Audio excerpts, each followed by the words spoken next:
Welcome back সবাইকে। আজ love your এনিমির episode 8 explain করব। তো চলো শুরু করা যাক। তো এপিসোডের শুরুতে সোকজিবন তার জিনিসপত্র গুছিয়ে ইয়ঞ্জিবনদের বাড়ি থেকে চলে যায়। এই সময় গংয়ের মনে পড়ে সোকজিবন আসার সময় দুটো ব্যাগ নিয়ে এসেছিল, কিন্তু যাচ্ছে একটা ব্যাগ নিয়ে। এদিকে তার যাওয়ার সময় ইয়ঞ্জিউন তাকে কোনো পাত্তা দেয় না। তার এমন কোল্ড বিহেভিয়ার দেখে ইয়ুনহো ও গং বোঝে যে সে ভীষণ আপসেট হয়ে রয়েছে, কিন্তু আসল ঘটনা অন্যই ছিল। গত রাতে সোকজিবন যখন সত্যিকারের ডেট করার কথা বলে তখন ইয়ঞ্জিবন হাঁ হয়ে যায়। সোকজিবন বলে প্রত্যেকে তাদের এগেনস্টে চলে যাক না কেন তাতে তার কোনো যায় আসে না। এই শুনে ইয়ঞ্জিবন তাকে হাগ করে তার কাছে ফিরে আসার জন্য ধন্যবাদ জানায়। এখন বর্তমানে তারা সবার অলক্ষ্যে তাদের রিলেশনটা চালিয়ে যাচ্ছিল। পরদিন ইয়ঞ্জিবন ও সুয়া হেসুর ব্যাপারে আলোচনা করছিল। ইয়ঞ্জিবন বলে হেসুকে মিস্টার হং এর কেউ হয়, ওকে দেখি বারবার মিস্টার হং এর কাছে যেতে। এতে সুয়া বলে মিস্টার হং এর মধ্যে একটা আলাদাই ব্যাপার আছে, কত শান্ত কেয়ারিং একটা মানুষ। এই বলতে বলতে সুয়া স্মাইল করতে থাকলে তা দেখে ইয়ঞ্জিবন বলে সে কি তার থেকে কিছু লুকাচ্ছে।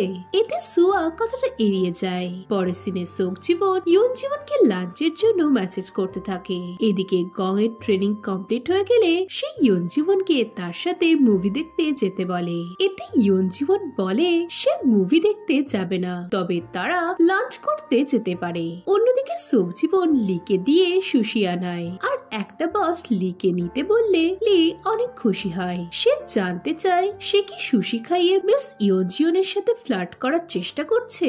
এতে সোকজিবন তাকে ডেটিং এর অ্যাডভাইস দিতে বারণ করলে লি থ্যাংক ইউ বলে চলে যায়। এরপর সোকজিবন ইয়ঞ্জিবনকে লাঞ্চের জন্য কল করে, কিন্তু ইয়ঞ্জিবন জানায় তার একটা মিটিং রয়েছে।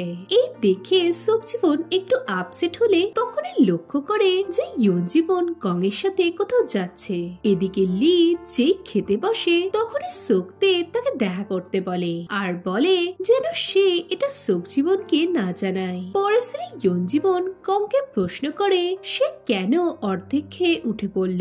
গং বলে ছোটবেলায় একদিন মা কাটলেট খেতে যাওয়ার নাম করে আমাকে ডেন্টিস্টের কাছে নিয়ে গেছিল, তাই হঠাৎ এটা মনে পড়াতে আমার মনে হলো তোমারও হয়তো কিছু মতলব থাকতে পারে, তাই তুমি যা বলার আমাকে খোলাখুলি বলতে পারো। এই শুনে ইয়ঞ্জিবন বলতে চায় যে সে সোকজিবনকে লাইক করে, কিন্তু কথাটা শেষ হওয়ার আগে মিস্টার বেয়ন চলে আসে, আর সে ভাবে যে ইয়ঞ্জিবন হয়তো গংকে লাইক করে। ইয়ঞ্জিবন তাকে বোঝানোর চেষ্টা করে যে সে ভুল ভাবছে, কিন্তু মিস্টার বেয়ন সেটা বিশ্বাস করে না। সে বলে তাদের সিক্রেট লাভ অ্যাফেয়ার দেখে তার ও তার ওয়াইফের পাস্টের দিনগুলোর কথা মনে পড়ে গেল।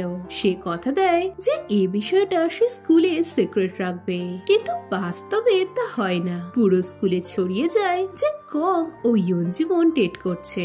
রাতে সোকজিবন তার বাবার সাথে দেখা করতে যায়। এখানে দেখা যায় সোকতে লিকে ডেকেছিল যে সোকজিবন ইয়ঞ্জিবন ও তার ফ্যামিলির সাথে এখনো যোগাযোগ রেখেছে কিনা জানার জন্য। এতে লি জানায় যে সোকজিবন পুরোপুরি তার কাজে ধ্যান দিয়েছে, কিন্তু এ কথায় সোকতের বিশ্বাস হয় না। সে জিহানকে এ ব্যাপারে জিজ্ঞেস করলে সেও জানায় যে সোকজিবন ইয়ুনহোদের বাড়ি ছেড়ে দিয়েছে। এখন সোকতে সোকজিবনকে বলে সে কি সত্যি মেয়েটাকে ছেড়ে দিয়েছে।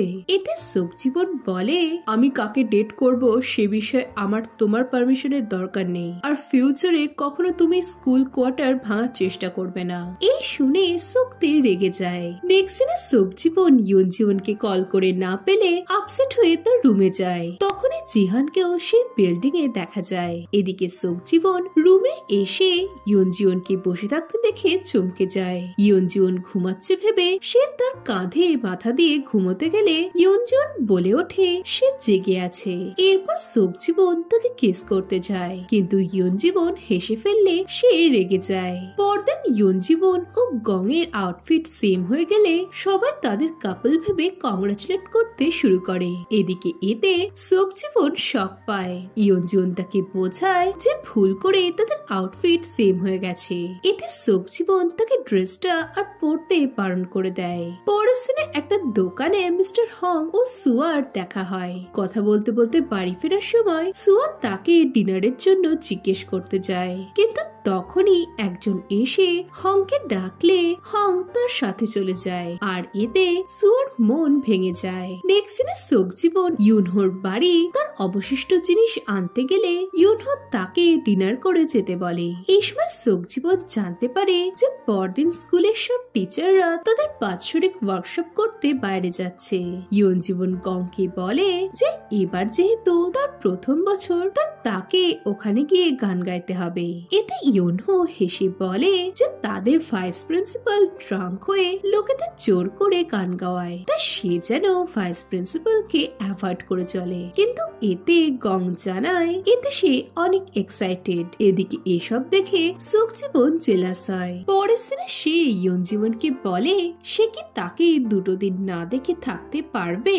এতে ইয়ঞ্জিবন হ্যাঁ বলে, কিন্তু সোকজিবন এতে শান্ত হতে পারছিল না, তাই সে পরদিন ওয়ার্কশপের জায়গা চেঞ্জ করে দেয়। আর ইয়ঞ্জিবন যাতে ভালো করে যেতে পারে তাই সে বাসের বদলে সকলের জন্য গাড়ির ব্যবস্থা করে। এই দেখে ইয়ঞ্জিবন হা হয়ে যায়। সোকজিবন ভাবে সে ইয়ঞ্জিউনের সাথে যাবে, কিন্তু মিস্টার পেয়ন গংকে ইয়ঞ্জিউনের সাথে পাঠিয়ে নিজে সোকজিবনের গাড়িতে উঠে পড়ে।